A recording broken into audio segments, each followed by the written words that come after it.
Bonjour, aujourd'hui, ce soir, on est réunis pour la troisième émission, le live Twitch antistatique. Et cette semaine, on va vous parler de créativité. En tous les cas, on va se poser la question de comment être créatif malgré la standardisation, malgré la massification ou des outils de communication. On va parler de Canva, de Wix, ou alors on ne va pas en parler d'ailleurs. Mais en tous les cas, on se retrouve avec une grande somme d'informations. Tout le monde va contribuer, tout le monde va parler. On a TikTok récemment qui a dit « Non, non, moi je ne suis pas un réseau social, je suis un facilitateur de contenu et un réceptacle à créativité ». Donc voilà où en est le niveau des réseaux avec des gens qui s'amusent sans aucune ambition que de se marrer, deviennent des médias de créateurs. Et donc comment on fait nous pour émerger là-dedans? Comment on fait quand on est un vrai créatif, quand on est une vraie designeuse, quand on a une marque à porter ou quand on a simplement un art, enfin simplement c'est peut-être péjoratif, mais qu'on est un artiste, comment on fait pour émerger? Comment on fait pour ne pas tomber dans ces standards, ces codes qui se mondialisent et qui aseptisent énormément la communication? Donc d'un côté, massification, standardisation, où on se trouve nous au milieu et comment on fait pour émerger? Donc pour parler de tous ces sujets, eh bien, j'ai la chance d'avoir un plateau super chouette, encore cette année, ce mois-ci avec nous. Nous avons Christophe Robert, qui est le patron d'un studio graphique qui s'appelle 15 000 à Rennes. Alors c'est la bonne adresse que tout le monde se donne sous le manteau. Donc vous avez du 15 000 un peu partout, que ce soit le groupe Le Télégramme, que ce soit des promoteurs immobiliers, que ce soit d'autres marques. Voilà, on connaît tous quand on est dans la partie ce super studio et dont je ne devrais pas vous donner le nom parce que comme on va faire après, il y aura trop de monde. Mais voilà, donc Christophe a un studio graphique et a surtout un talent pour transformer un brief en quelque chose d'exceptionnel et transmettre le message. Donc c'est pour ça que je suis très heureuse de l'avoir avec nous sur le plateau. À ses côtés, on a Marion. Donc Marion Gillet, c'est une jeune web designeuse et graphiste qui travaille dans une école en ce moment qui finit sa deuxième année à l'Institut D, qui est un institut à Saint-Malo de graphisme spécialité numérique, c'est ça? Innovation sociale. Et innovation sociale. Voilà, qui a un parcours original qui viendra nous en parler, d'une reconversion. À ses côtés, nous avons Mathias. Alors, Mathias, c'est la personne très originale du plateau. Alors, Mathias, c'est un graffeur. Mathias, c'est un muraliste. Je ne connaissais même pas le mot. Et Mathias, c'est surtout l'organisateur. C'est entre autres l'organisateur d'une biennale. Donc, d'une biennale de muralisme, d'art graphique. D'art urbain, ouais. D'art urbain. Pour mettre les choses dans les cases, un peu, ouais. Ouais, c'est ça. D'art urbain. En fait, des grands dessins sur les murs en extérieur. Entre autres, des interventions dans l'espace public. Donc, on a la chance d'avoir quelqu'un dont le métier aussi tire vers vraiment l'artistique. Donc, cette biennale, on la met en avant, on vous donnera les coordonnées. Et en tous les cas, ça s'appelle teenagekicks.org. Mais on en parlera plus en détail tout à l'heure. Donc, comment on est créatif, comment on émerge et comment on partage encore du sens quand on est un artiste. Et encore plus avec un art qui n'est pas forcément un art très connu ou décodable facilement. Bon, ou pas. C'est bien, tu lances le débat. Voilà, non, mais j'ai pas fini mon tour de table, après je me tais. Et Dorian Gauthier, qui est responsable communication d'une marque dans une start-up et qui a la particularité de travailler sur les mots, sur la création de communautés, sur évidemment les réseaux sociaux. Et donc la question que je poserai plus à Dorian, c'est comment on fait quand on a tous les mêmes codes, comment on fait pour émerger, comment on fait pour créer une marque, pour être à la fois dans le standard et le compréhensible et à la fois parler d'innovation et de nouveaux comportements. Donc voilà, Dorian nous donnera cet éclairage-là. Et mes deux compères. Rappelez aussi que pour intervenir, ils peuvent poser des questions sur le live Twitch. Faut pas hésiter. Mais oui, c'est un live Twitch, donc l'intérêt c'est l'interaction, l'intérêt c'est que vous parliez, que vous soyez d'accord ou pas d'accord. Et puis c'est pour ça aussi qu'on a Étienne, si vous avez suivi tous nos épisodes lors de la première édition.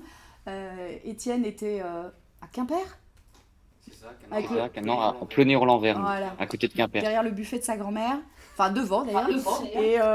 Et aujourd'hui il nous rejoint, il va faire le sniper, le modérateur, enfin il est là quoi. Je peux d'ailleurs, et puis on verra. Formidable. Bon, je voudrais commencer. Arnaud, pardon, je t'ai pas laissé. Non, très bien, vas-y, je te laisse. Ok. Donc, je voulais commencer par ce qui nous tient à cœur avec Christophe. Alors, Christophe, la standardisation, quand on est patron d'un studio graphique, que ça fait 20 ans qu'on bosse, et qu'on voit les gens vous dire « Ah, non, mais ça, je vais le faire sur Canva ». Ouais, c'est pas évident.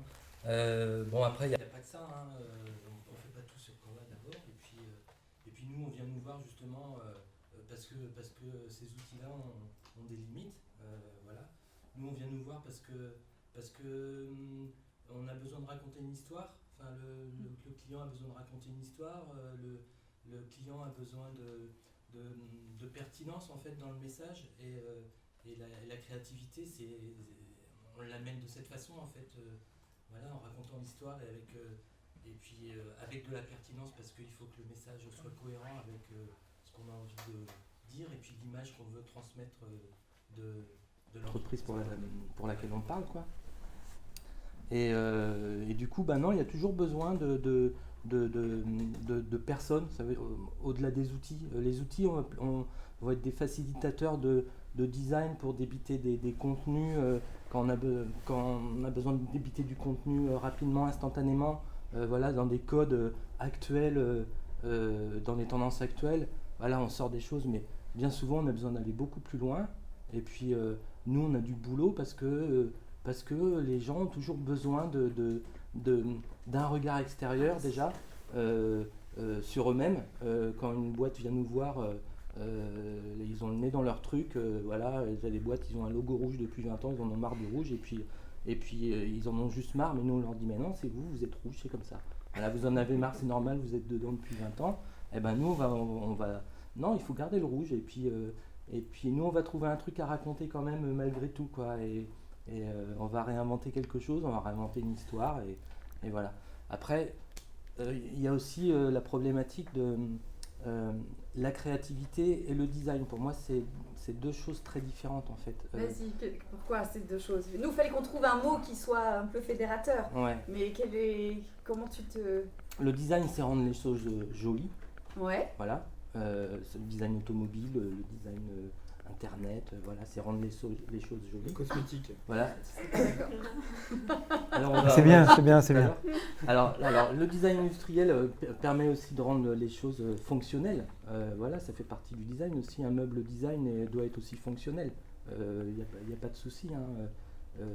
Et il faut aussi de la créativité pour trouver les astuces en fait qui vont. Alors tu en parleras mieux tout à l'heure peut-être, mais les astuces pour rendre à la fois fonctionnel et joli. Voilà, donc effectivement, il faut aussi de la créativité. Mais en tout cas, moi, dans mon métier de communicant, moi, par contre, il y a une différence entre le design et la créativité. Voilà, la créativité, on va l'amener en racontant une histoire et on va l'englober dans un joli design, en fait, très schématiquement. Voilà. Et est-ce que la créativité, ce serait pas aussi des qualités humaines, des façons de voir les choses un peu différemment que d'autres personnes les verraient? Ouais, peut-être, ça c'est délicat d'évoquer ça parce que du coup ça passe. Est-ce qu'il y a une part un peu sur un piédestal des créatifs. Exactement. Et ça, moi je suis pas à l'aise avec ça. Je suis pas créative, mais je bosse qu'avec des créatifs depuis des années. Et alors le créatif de base, pour schématiser, c'est Valérie Damido.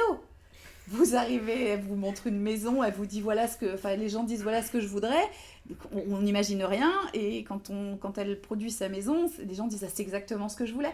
Alors c'est pas du tout Valérie Damido, on est d'accord, mais c'est ça que vous faites, enfin c'est ça que moi je vois quand j'ai pas travaillé, enfin Mathias on n'a pas bossé ensemble, mais tous les trois c'est ce saut là créatif que... Ouais, alors après Valérie Damido c'est pas un bon exemple, c'était pour la justement blague. je trouve que c'est un peu le...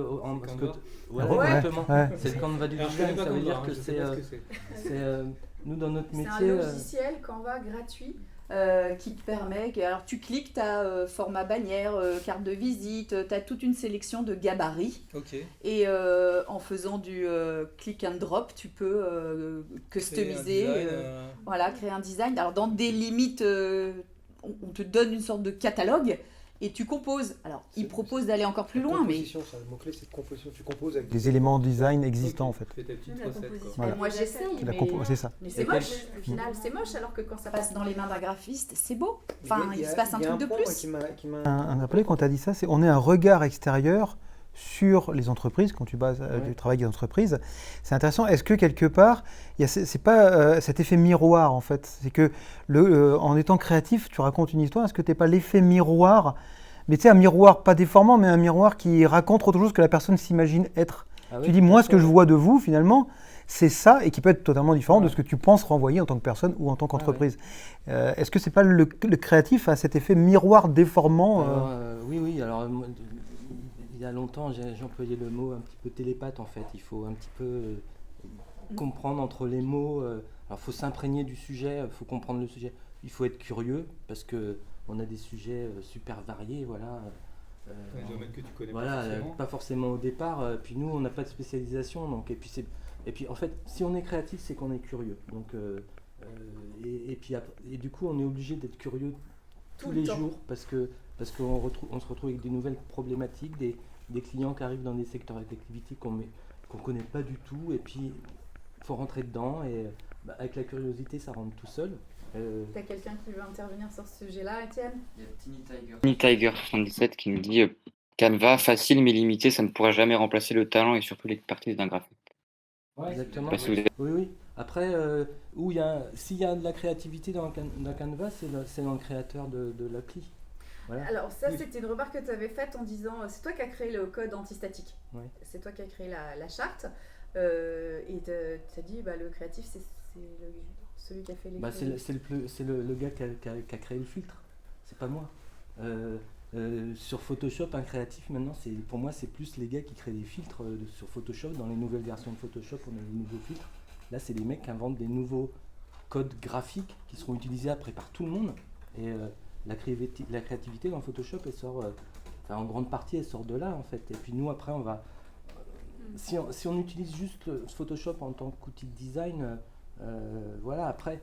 Dans notre travail, on va amener de la créativité aussi dans les mots. Voilà, dans les concepts. Vous dans les créez des concepts, exactement. Ça paraît bizarre ce mot-là, mais le concept, c'est cette transformation. Moi, j'appelle ça le saut créatif. Et on voit le moment où, boum, il se passe un truc. Alors, c'est changer de paradigme, c'est le saut quantique, enfin, c'est tous les vocabulaires à la mode. Mais c'est cet effet-là. On a le truc, et puis d'un coup, il y a l'étincelle, et c'est autre chose qui sort. Moi, je l'ai vécu avec toi, Mathias, je pense qu'en tant qu'artiste, ça doit être ça tout le temps, vous, non? Ou en plus il y a la liberté peut-être aussi. Oh bah oui.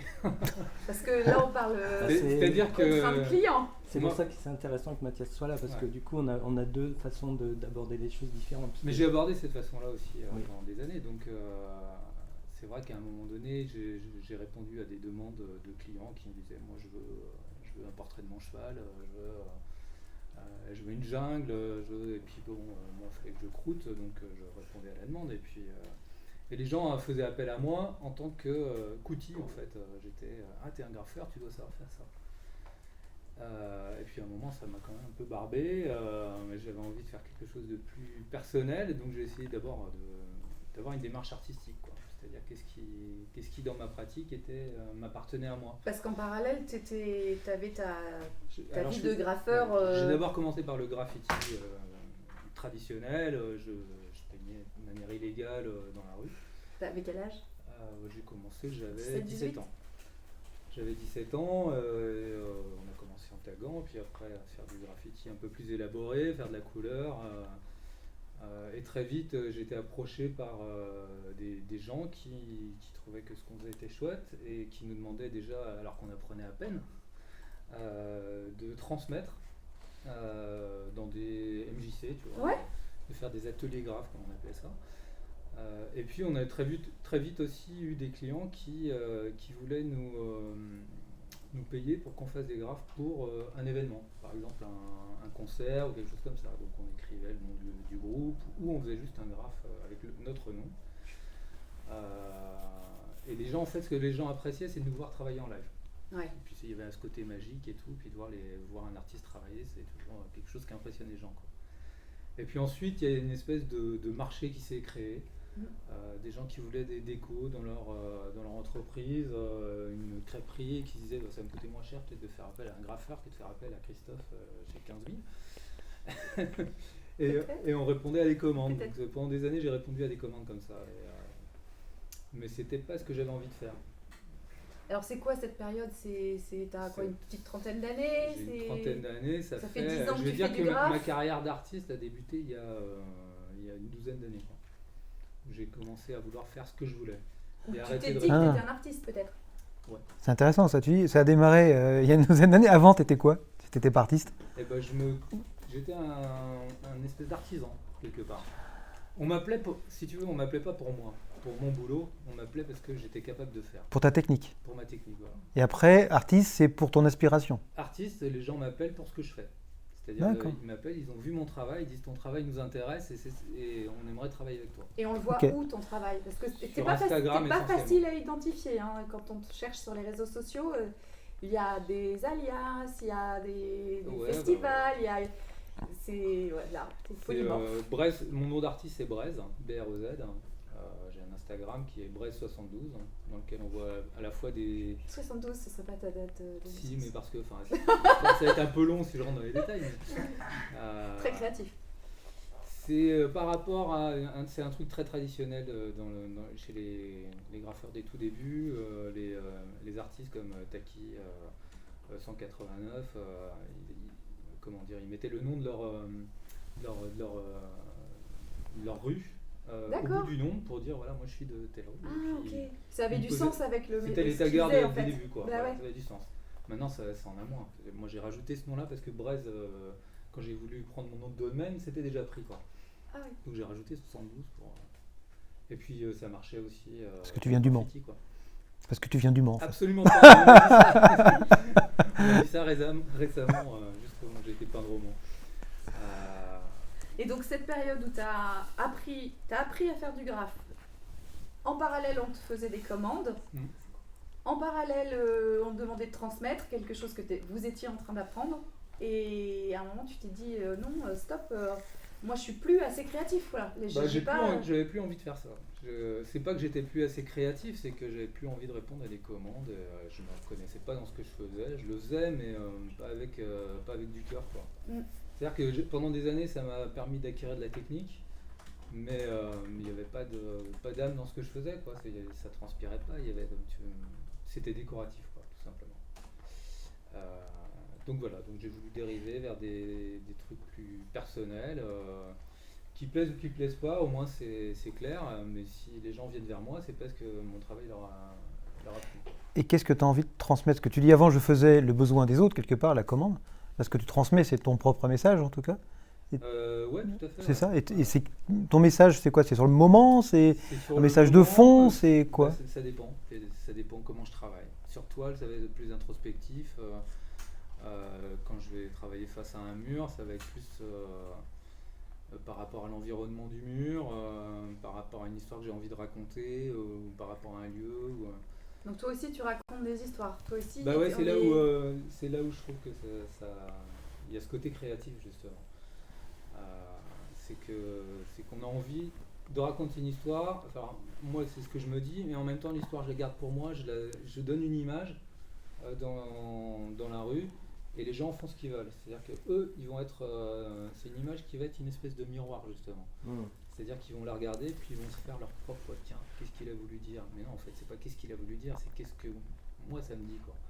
Mais toi, au moment où comment ça jaillit la créativité? Comment ça sort? Tu peux pas, c'est là en toi, puis il faut Ah ouais, que ça sorte. Parce qu'il y a des gens qui sont pas créatifs. tu te réveilles le matin. Au début, tu as l'impression que c'est comme un buton qui te sort sur le nez. C'est ça. Ouais. T'as pas fait exprès. Et puis tu as une deuxième commande, et puis tu te dis, mais là j'ai eu un coup de bol la première fois, mais et puis non, et puis ça ressort encore une fois. Et puis tu as une troisième commande, et puis voilà, et puis petit à petit, tu as l'inquiétude qui s'estompe avec l'expérience, parce que tu sais qu'à un moment ça va sortir. Mais les premières années, c'est très très flippant, parce que ça dépend des personnes. Il y a peut-être des personnes qui sont plus à l'aise, mais moi personnellement, à chaque fois c'est une sorte de petit miracle qui ne va pas se reproduire. Maintenant je sais que, et puis avec l'expérience, on sait comment se mettre en condition, on sait comment ramener les petites pièces pour que ça finisse par sortir, mais voilà, il n'y a pas de recette, et puis je pense que chacun fonctionne, chaque créatif Et là, on fonctionne parle de différemment. créativité de design, hein, on parle de créativité Oui, mais tu voulais, Étienne, intervenir? Je me posais la question, est-ce que la créativité, c'est un peu comme une sorte de pulsion? Au final, on a l'impression que ça arrive instantanément quand on est en face du mur. Ouais. La créativité, ça se travaille. Il faut être en immersion avec le sujet. Oui. Et pour moi, c'est un peu idéal de penser qu'il y a une créativité qui sort. Mais après, ça dépend si c'est de l'art. Mais quand on parle de design, quand on répond à une commande, en fait, si on répond de suite à la commande comme ça, si on est créatif, pour moi, on est à côté on est susceptible d'être à côté du sujet. Il faut vraiment aller en immersion et s'acculturer en fait dans le monde des fois qu'on ne connaît pas et comprendre le langage de l'autre et passer par différentes phases. Alors peut-être il y a des moments où ça va venir tout seul, mais parce qu'il y a déjà eu des liens qui ont été créés. Oui, bien sûr. Mais, Tu parlais d'une céramiste pour laquelle tu avais travaillé à l'école et que c'était un projet que tu avais particulièrement aimé. Un projet personnel aussi. Oui, et que tu t'étais... Ah oui, c'était un projet personnel. Mais explique, tu parlais de la bulle, de la musique qu'écoutait cette personne. T'as presque fait une symbiose avec elle. Elle avait un logo qui était réalisé sur Vistaprint. Elle m'a demandé son avis. En fait, pour moi, c'est aussi ça, designer, c'est donner son regard et donner son expertise. Bon, je ne suis pas encore experte, mais en tout cas, elle a donné un conseil. Et donc, elle me demandait si c'était pertinent de faire appel à une personne, un graphiste ou un designer. Et donc, forcément, pour moi, c'était évident parce que je lui avais dit que son logo, je l'avais retrouvé un petit peu plus loin dans une autre rue. Donc, il portait un autre message, ce logo-là. Et donc, on avait ensemble refait son logo, mais pour moi, le logo, je ne pouvais pas le faire toute seule dans mon coin. C'était vraiment avec elle. Donc, c'était des échanges, je me souvenais en fait, je fais des cours de céramque avec elle, donc je sais le type de musique qu'elle écoute. Je pense que c'est limite de manière inconsciente en fait, mais après il y a un moment, il faut poser les choses et savoir la personne ce dont elle a besoin. Aussi on va aussi apporter un regard, peut-être dire, comme tu disais avec le logo rouge, donc peut-être c'est pas le logo rouge qu'il faut changer, mais c'est aussi autre chose, peut-être faut faire une audit en fait. Il faut être curieux, il faut s'intéresser, il faut s'immerger, même sur des sujets des fois un peu Mais tu dis qu'avec l'expérience, là où peut-être toi t'as pris beaucoup de temps parce que tu étais moins sûr de toi pour faire ce logo, Christophe et ses équipes, quand ils déploient des campagnes entières, il faut quand même ce temps de Ah oui, tout à fait. Oui, quand tu je disais décantes, mais tu sais aller plus vite en fait. Tu sais qu'à un moment, tu arrives à plus ramasser avec l'expérience. Tu peux tomber à côté par contre. Ah oui, on n'est pas bon tous les jours. Non, et puis heureusement qu'on travaille justement à plusieurs parce que on n'est pas bon tous les jours et c'est super dur de s'autocritiquer.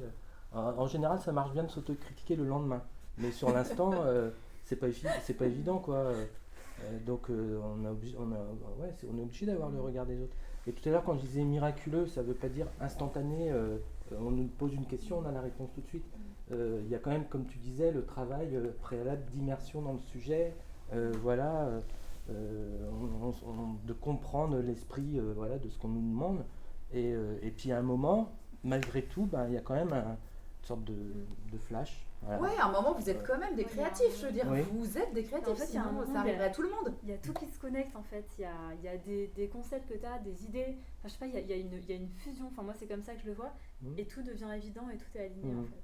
Et là, c'est le moment le plus agréable de la créativité. Là, c'est bon, tu sais, j'y vais. Et toi, Dorian, quand tu portes une marque, que tu arrives, t'es moins sur la phase amont, même si t'en fais, sur la phase amont de création pure. Mais en fait, c'est deux choses différentes puisque là, tout le monde travaille pour différentes entreprises. Moi, je travaille pour mon entreprise. Oui. Donc en fait, j'ai vu la différence quand je travaillais avec toi. Et justement, il fallait cette curiosité, essayer d'apprendre l'univers de l'entreprise pour laquelle on travaillait, etc. Là, je suis dans mon univers et c'est vrai que, dans l'univers de mon entreprise, et c'est vrai que parfois je peux avoir un peu la tête dans le guidon, etc. Et moi, je suis pas j'ai une créativité différente de vous, on va dire, parce que moi, je travaille plus avec les mots, etc. Vous, c'est plus le visuel. Moi aussi, je travaille avec les mots beaucoup. Nous, on est studio graphique, mais on produit des images où il n'y a que des mots certaines fois. Voilà. Oui, Il y a des c'est concepts de que- communication, c'est que les mots. Et puis bien souvent, les mots sont beaucoup plus forts et voilà, et presque l'image, elle vient presque appuyer la phrase, quoi. Tu parlais de pertinence et Dorian au début tu disais mais pourquoi moi sur ce plateau je serais pas légitime et tout, mais au contraire je suis convaincue, d'abord on appelle ça le micro-blogging, micro-writing, la créativité se niche jusqu'à la façon d'écrire quelque chose. Alors on arrive même à monter, on parle de typographie, enfin le tag ça vient de la typo. Oui. La typo c'est un sens dans une lettre à lui seul. Enfin, c'est dans un dessin d'une lettre il y a tout un univers.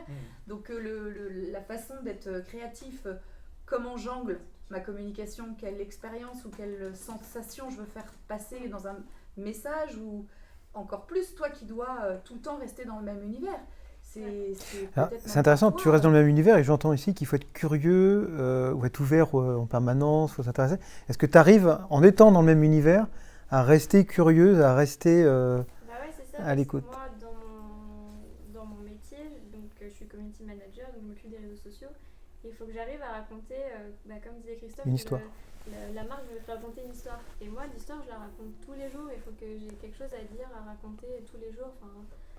Et du coup, c'est là où va se nicher ma créativité, c'est de trouver des trucs à dire et de savoir décliner le contenu, etc. Et on parle pas du bénéficiaire, enfin, parce que quand on est dans une commande, on doit répondre aux besoins d'un client. On doit répondre alors, on parle pas de la façon dont tu travaillais ou tu travailles aujourd'hui, mais l'enjeu, il est de se dire, je peux être créatif autour d'une marque, mais il faut que ça serve quelque chose. Il faut que ça fasse de la vente, que ça fasse qu'il se passe un truc de l'autre côté. Du coup, là, c'est vraiment créer, c'est de personnifier en fait une marque, et c'est ça où de jouer avec les mots et de jouer avec les visuels, c'est ça aussi qui va créer l'identité de marque et qui va donner peut-être, du coup, moi, il faut que je crée une communauté.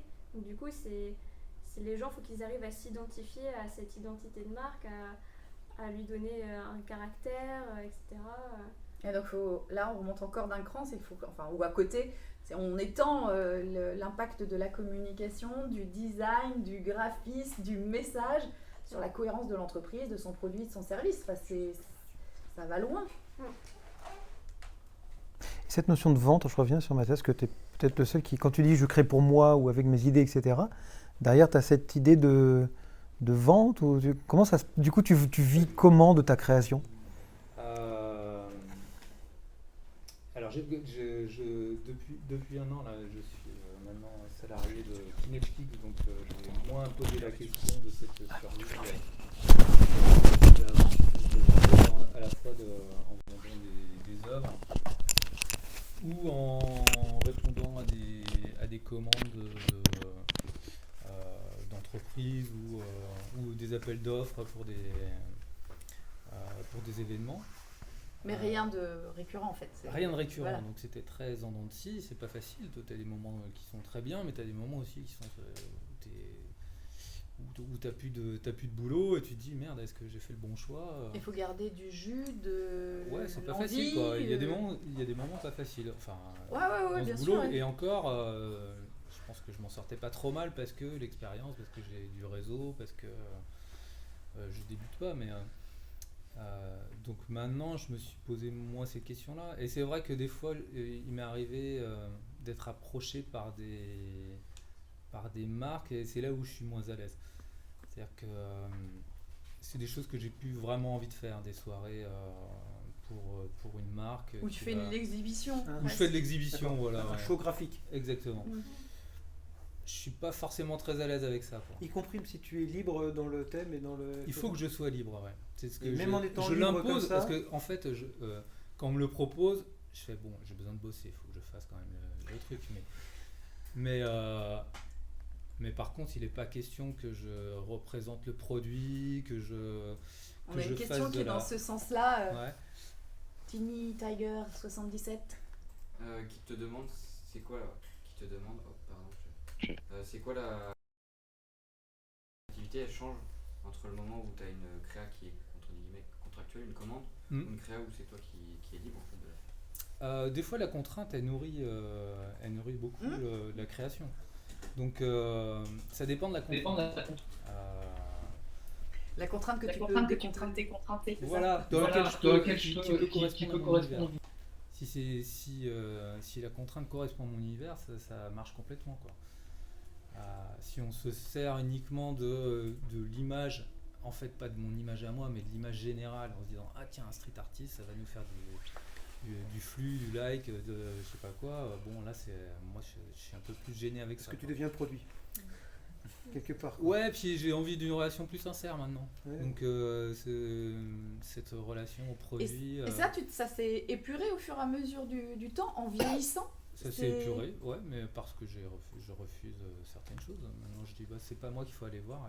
Je donne des adresses, je dis allez voir un tel ou un tel, quoi.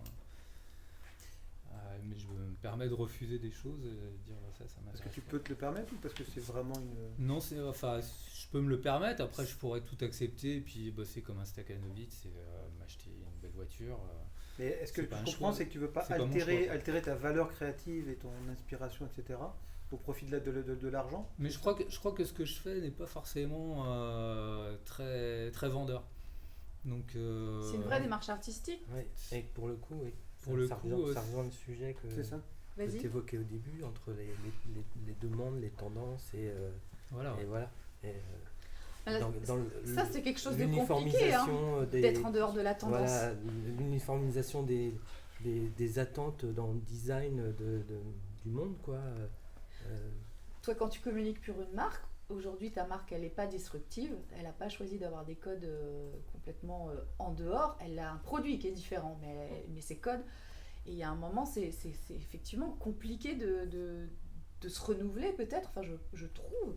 C'est pas un jugement sur le travail que tu fais, hein, bien, mais justement, parce que si tu es complètement hors tendance, si tu crées pas un poste avec telle façon de hiérarchiser l'info, ça passe à côté et tu rates le message. Alors qu'en même temps, c'est ça qui devrait être tout le temps proposé, de pousser les lignes, d'être un peu différent. Mais j'ai pas la réponse, hein, mais comment tu le gères, ça? Comment tu arrives à innover tout en étant dans les codes? C'est compliqué comme question. Déjà, en fait, vraiment le noyau, quand la marque a été créée, etc., il a fallu créer un logo, machin. Et rien que ce logo, déjà, on a une particularité, il a un trait particulier. Et du coup, au final, c'est de décliner en fait ce code pour qu'il reste là, mais on va pas l'adapter aux nouvelles tendances. Si tout le monde veut mettre du rose, on va pas s'amuser à mettre du rose dans notre code alors qu'il n'y en a pas. Il faut juste reprendre, comme disait Christophe, en fait c'est l'essence de notre entreprise, il faut la garder, mais on peut se permettre de la décliner. Et c'est pour ça que moi dans mon métier, j'ai besoin d'un studio graphique qui va impulser l'idée, qui va avoir cette idée créative, et moi après je vais la décliner pour la faire vivre ailleurs. C'est comme ça que tu travailles. On va peut-être poser la question à Marion qui alors des quatre, c'est toi qui débutes le plus. Mais tu as aussi cette particularité d'aller écouter, enfin j'aimais beaucoup le mot de Christophe qui parlait de pertinence, avoir un propos pertinent. Tu parles de la pertinence quand on voit une œuvre et qu'elle nous touche, c'est qu'elle est pertinente pour nous. Après c'est d'autres émotions. Mais toi Marion, oui, je te passe la parole, excuse-moi. Juste, il y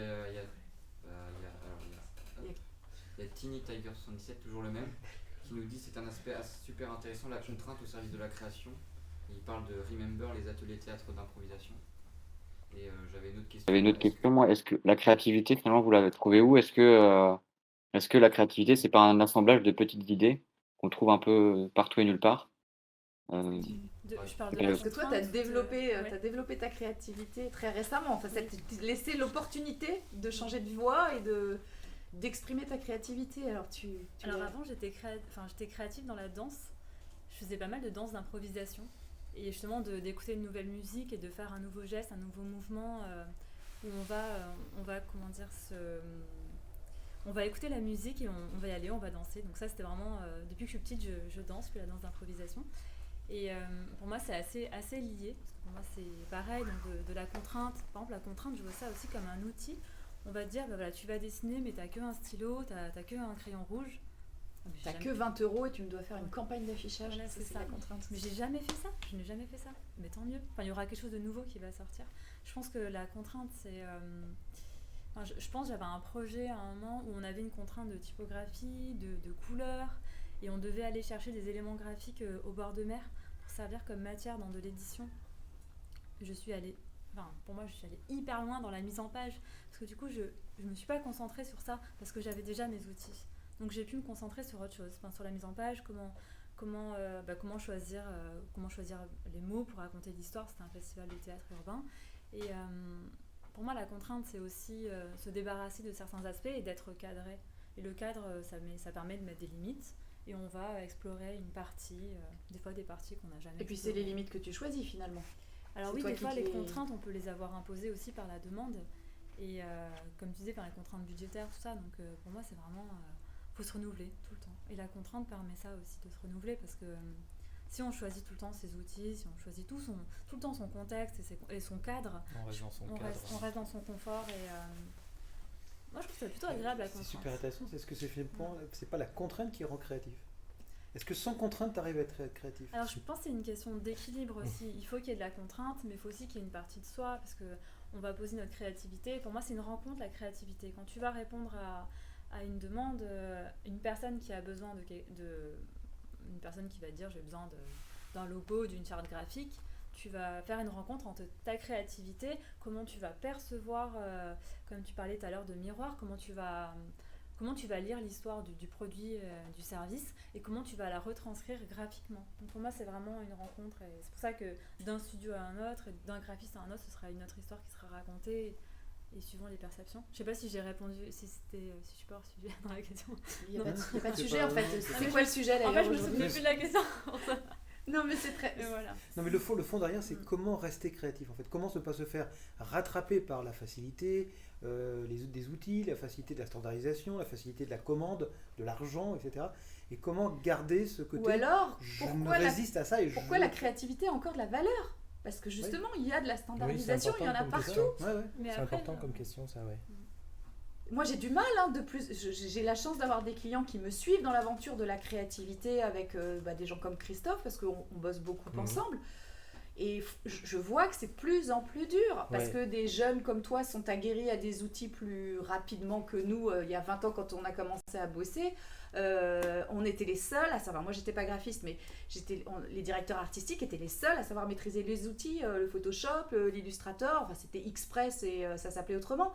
Mais il y avait un savoir qui était enfermé dans les mains de sachants, et tu pouvais pas faire ton affiche 4x3 si tu passais pas par un studio graphique. Alors qu'aujourd'hui c'est internalisé ce genre de choses, parce qu'on a appris aux jeunes, et c'est normal, donc ça s'est diffusé. Plus les réseaux sociaux qui ont une consommabilité, je sais pas, où ils sont périssables, c'est quand même on prend, on jette le display, ça se prend, ça se jette. Toi tu peins un mur, ça va rester. Moi, je vais faire une campagne display, je m'en fiche. Demain, ce sera fini. Ça va rester ou ça va pas rester d'ailleurs. Moi, en ce moment, je pars le dimanche matin, je fais un footing et dans mon sac, j'ai 3 bombes. Et je m'arrête dans des terrains vagues pour faire un petit truc qui va rester le temps que le terrain est vague et qu'une construction tombe dessus. Et là, tu cherches rien, c'est toi qui éprouves le plaisir de faire à ce moment-là. Là, c'est pour le plaisir, mais en fait, c'est un exercice pour travailler ensuite, quoi. Ça nourrit le reste. Ça nourrit le jour où j'ai une contrainte et je saurais C'est intéressant, juste avant que tu payes, pourquoi tu t'arrêtes là, dans ce terrain-là, sur ce mur-là? Ah, parce que le mur me plaît et que j'ai envie de parler avec lui. non, mais c'est très sérieux. C'est quand même, tu parlais de rencontre maintenant tout à l'heure. Il y a la rencontre du client ou du besoin et toi. Et là, c'est une rencontre qu'on fait avec ce mur finalement. Tout à fait, ouais. Donc ce mur, il t'a, entre guillemets, il t'a parlé quoi, à un moment donné. Complètement. Après, il y a plein de choses qui rentrent en jeu.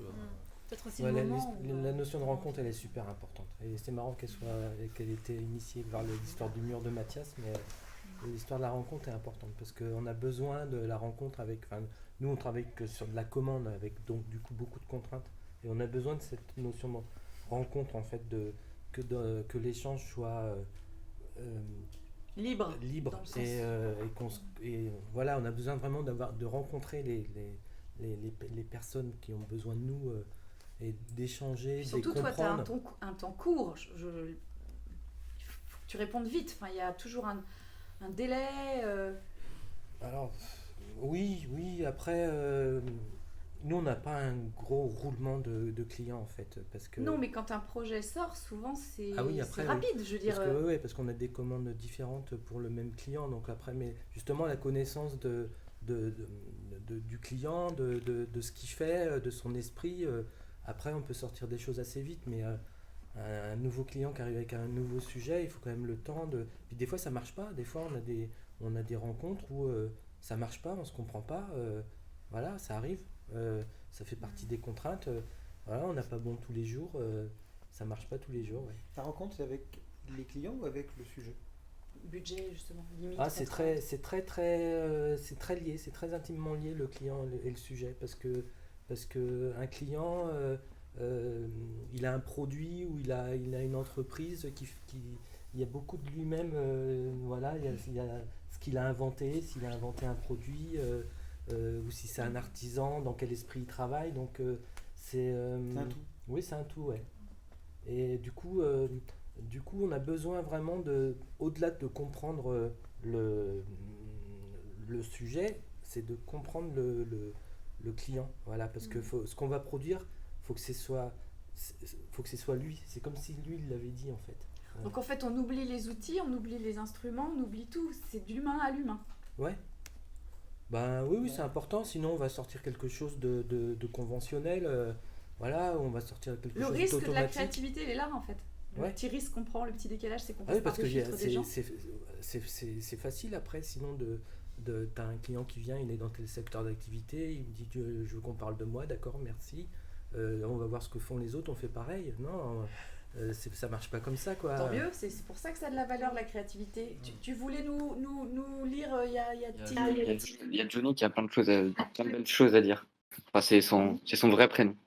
Il dit pour tous les créatifs, le sujet du budget limité il rigole à côté. Et donc du temps limité, j'imagine, est souvent difficile à gérer, mais comment cela se traduit sur la créa graphique?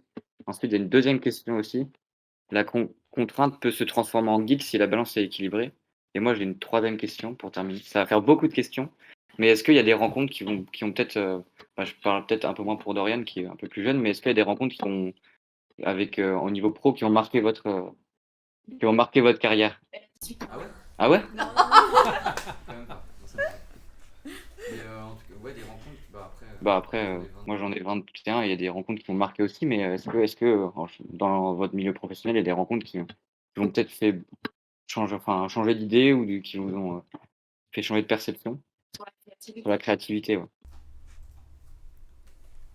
Qui veut commencer? Mathias faisait oui. Donc Oui. Bah évidemment, de toute façon, dans la vie, c'est toujours des rebonds, hein. C'est que de faire des rencontres. Il y a des moments où on a des clics, des fois juste une conversation avec une personne va t'ouvrir les yeux sur un tas de choses, quoi. Donc, moi j'ai eu des rencontres qui m'ont fait changer de point de vue sur la création, justement, sur la façon dont je travaillais, et qui m'ont beaucoup alimenté. Après, c'est le truc c'est des rencontres avec d'autres artistes souvent. Donc c'est des gens qui travaillent différemment, mais qui vont te poser un regard sur ce que tu fais et qui vont dire ah tiens mais là ah bon je voyais pas les choses du tout comme ça, quoi. Et hop, ça te fait un déclic et ça te fait repartir vers une autre direction parfois. Ce que tu racontais à l'inverse pour un client, en fait, c'est en disant quand il y a de la créativité au cœur de la matière, on a des regards différents, des effets miroirs et ça renourrit la créativité. Ouais, de toute façon la créativité elle se nourrit. Ouais. Après, c'est de quoi on s'inspire, ça, c'est peut-être le problème très générationnel d'ailleurs maintenant, parce qu'on est inondé d'images, quoi. Inondé à une. Comment dire, c'est limite invivable, quoi. Il y a une étude qui est sortie étouffant, sur justement le stress, là récemment, qui est sortie sur le stress face à la massification de l'information. Alors ça, on est tous d'accord, on n'a pas besoin d'être grand clair pour le deviner, mais on est arrivé dans des degrés de stress liés à la pression médiatique qu'on a sur les épaules, qui commence à devenir intolérable, où là on arrive dans le pathogène, quoi. Et c'est plus de 60% qui disent se sentir stressés par l'image, l'information. Donc là, on pourrait dévier sur l'éthique personnelle. C'est à nous aussi d'avoir notre hygiène d'exposition. Hein. Oui, on peut produire des choses plus ou moins, comment dire... Tu peux faire... alors, j'adore cette expression sur le numérique, du putaclic. Oui. Ah, j'adore cette expression, je trouve que c'est génial. Voilà, on peut faire du putaclic en com aussi, voilà, et puis on peut. Mais... ouais. Je pense qu'autour de... Enfin, je pense pas, je sais qu'ici, là, personne ne le fait, en fait. Vous avez... Peut-être un moment, tu t'es senti peut-être comme ça quand tu faisais de la commande pure. Oh non, pas jusque-là, quand parce même. Que le terme existait à Sympa. peine. Et, non, quand tu fais de l'art urbain, par exemple, il y a des gens qui se font des plans de carrière et qui disent voilà, c'est ça qui marche en ce moment, quoi. Ah oui. Moi j'ai beaucoup de mal avec le terme street art parce que pour moi le terme street art il correspond vraiment à un truc bien précis. C'est un espèce de pop art mélangé avec des tags, avec du pochoir et de la couleur, quoi. Et voilà. Et là tu fais un tableau street art, tu dis ça c'est du street art et tu vends ça dans une galerie. Ça n'a rien à voir avec l'art dans la rue. C'est juste une espèce d'image, une étiquette. Un truc qui va marcher à tous les coups, quoi. Pardon, Ouais, excuse-moi. mais en fait, justement, en parlant de design, en fait, tu disais tout à l'heure que le design, c'était d'abord c'était joli, et après ça servait à quelque chose. Ouais, alors et, moi c'est ma façon de le voir. Ouais. Dans la façon de travailler au studio, en fait, on essaye de différencier les deux choses. Après, dans un autre cas de figure, je sais pas, sur du design industriel, évidemment, ouais, le oui, design alors, il a un autre sens. Du design de site internet, Alors, du nous, design c'est de du fonctionnalité, du design ouais. de... Oui. design graphique, d'innovation sociale. Alors déjà, vraiment en premier lieu, on se préoccupe de l'usage. Enfin, ça répond à une problématique. Oui. Donc nous, vu qu'on est en innovation sociale, on va répondre à une problématique de santé, d'éducation. Là, en ce moment, je travaille sur un projet de langage auprès des enfants, justement pour donner envie de manipuler les mots.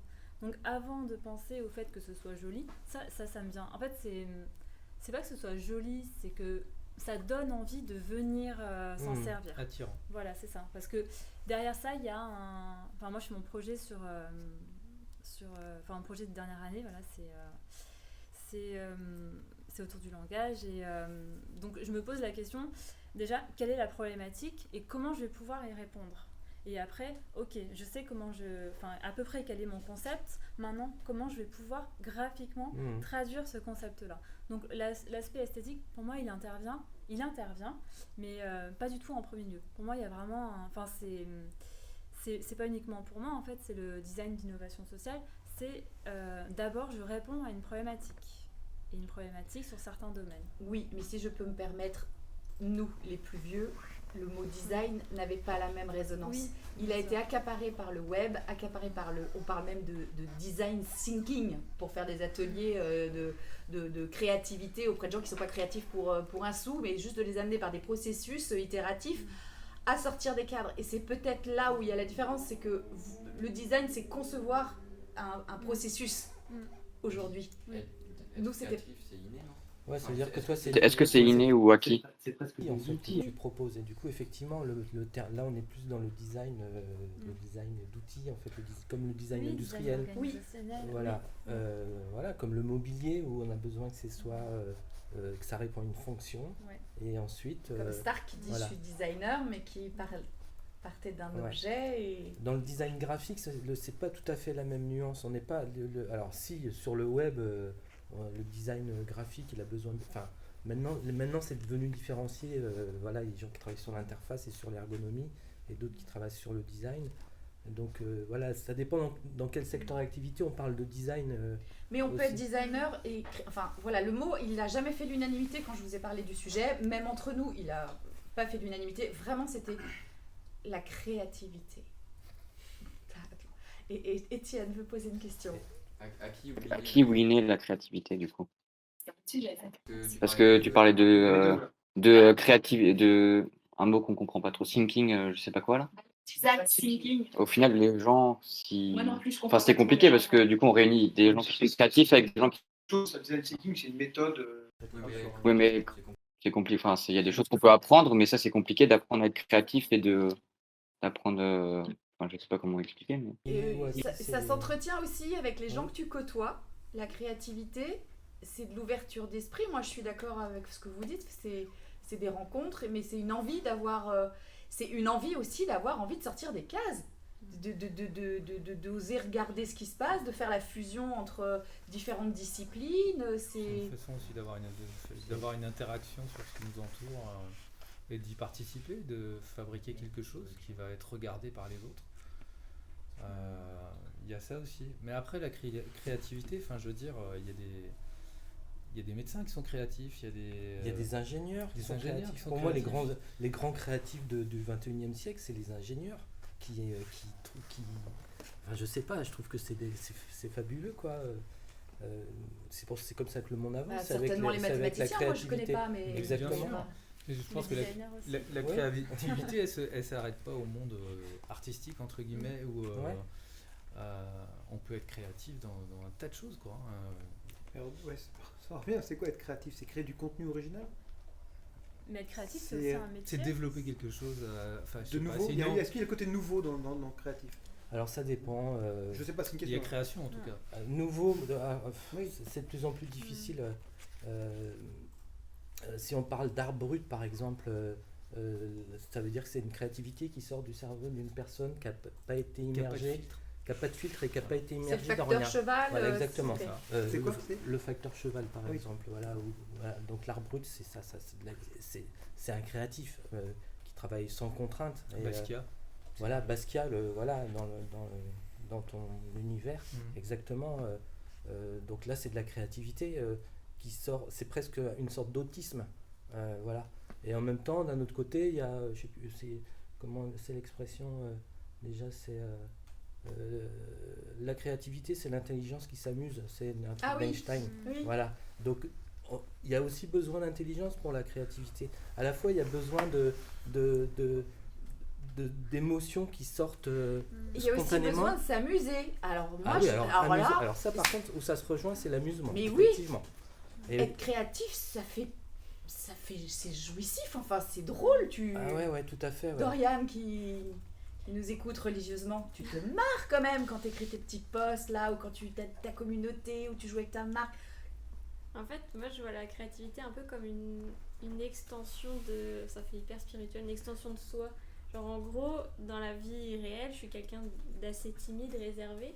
Et le fait d'animer une communauté, etc., ça fait ressortir le côté... Une autre personnalité que j'aime faire, c'est genre parler aux gens, parce que dans la vraie vie, je peux pas le faire naturellement à l'oral, du coup je le fais par écrit. Et c'est comme ça, je sais pas, je vois ça un peu comme une extension de soi. Ouais, c'est vrai, je suis d'accord. L'imagination. En fait. On peut jouer d'autres rôles en fait, en étant créatif. C'est pour ça qu'on vous êtes une autre personne quand vous êtes dans ce qu'on appelle le processus créatif. Vous êtes plus vous-même. Non, c'est pas une autre personne, mais c'est une partie de nous-mêmes en tout cas qu'on n'avait pas explorée et qu'on vient titiller, qu'on vient exprimer en tout cas. Ouais. Je pense qu'on n'est pas une autre partie, mais on n'est pas quelqu'un d'autre, mais en tout cas on est quelqu'un de nouveau en fait. Enfin, on prend notre costume. Oui, c'est ça. Ouais. Après, c'est un métier créatif, donc on parle d'amusement et tout, mais moi je vois vraiment toute la partie où moi quand je travaille sur un sujet, je fais des recherches. Là, j'ai travaillé sur un sujet de permaculture. Je ne connaissais pas du tout la permaculture et c'était impossible pour moi de traduire graphiquement ou de proposer un concept dans un verger pour des enfants si je ne connaissais pas un minimum ça. Donc pour moi, il y a vraiment cette partie un peu sociologique pour savoir qui va être qui va utiliser ce design-là et qui va prendre en main mon flyer, qui va utiliser ça, quel papier je vais choisir. Et pour moi, il y a vraiment une ouverture d'esprit, comme tu disais tout à l'heure. Il faut être ouvert à l'autre et dire là, ce n'est pas moi qui vais utiliser ça. Les bons créatifs qui atteignent la pertinence, parce que vraiment j'ai adoré ce mot-là, c'est comme ça que vous travaillez. Même toi, quand tu choisis ton mur, il t'a parlé, il t'a eu une interaction avec ton environnement à ce moment-là, et Oui. c'est jamais gratuit, quoi. C'est pas poum, ça sort. Ça a du sens, toujours ça a du sens. Ouais. Il y a Johnny qui nous dit être créatif peut être récréatif. Pas toujours. Et C'est douloureux. Oui, ça peut être douloureux. ouais, je suis Exactement. d'accord. Et puis tout à l'heure, tu disais, on parlait de l'amusement. En fait, c'est pas un amusement de faire d'être créatif. Par contre, faut que souvent c'est quand c'est amusant, ce qu'on a produit, c'est créatif. Enfin, je veux dire, il faut provoquer de l'amusement en fait. Dans la communication en général, il faut provoquer un petit sourire ou un petit étonnement. Une émotion. Voilà. Réaction, hein. Et une réaction. Et souvent, dans les émotions, c'est souvent l'amusement qui marche le mieux en communication. Bon, l'émotion aussi, beaucoup. Mais, mais c'est pas pour ça que c'est amusant à faire. Ça peut être Non. effectivement assez... C'est souvent compliqué de sortir. On parlait de design thinking, Ouais. qui est encore un autre sujet. Mais je pense que, Arnaud, tu me rejoindras là-dessus par rapport à nos métiers à nous. Mais accompagner des processus de changement, c'est complexe, mais on est créatif parce qu'on s'adapte à notre environnement, qu'on essaye d'amener le truc d'après et on essaye. Et c'est intéressant parce que là, sur ça, qui n'est plus notre sujet, mais en fait, il y a l'effet miroir. On raconte une histoire avec l'autre. En fait, l'histoire, tu la racontes pas seul. Nous, moi, je suis aussi coach à côté, donc j'accompagne la personne, mais tout seul, je fais rien. Toute seule, elle fait rien. C'est la réunion des deux qui font qu'à un moment donné, il y a un effet miroir qui se crée, il y a de l'interaction qui se fait, et on crée une histoire, une nouvelle histoire à deux. Mais il faut cette rencontre à deux à chaque fois. Mais est-ce que vous êtes quand même tous créatifs? Parce que moi, si j'ai pas de clients, je ne serai pas créative. Je vais pas. J'ai pas eu de clients pendant le Covid. On a monté Antistatique. Enfin, j'ai eu des clients. Faut pas penser que j'ai pas eu de clients. Excusez-moi, mais non. Mais comme il y avait un moment, voilà, il a quand même fallu qu'elle s'exprime quelque part. Alors, est-ce que c'est de la créativité ou c'est de l'entrepreneuriat? Je sais pas bien. Mais l'entrepreneuriat, c'est de la créativité, non? Ouais.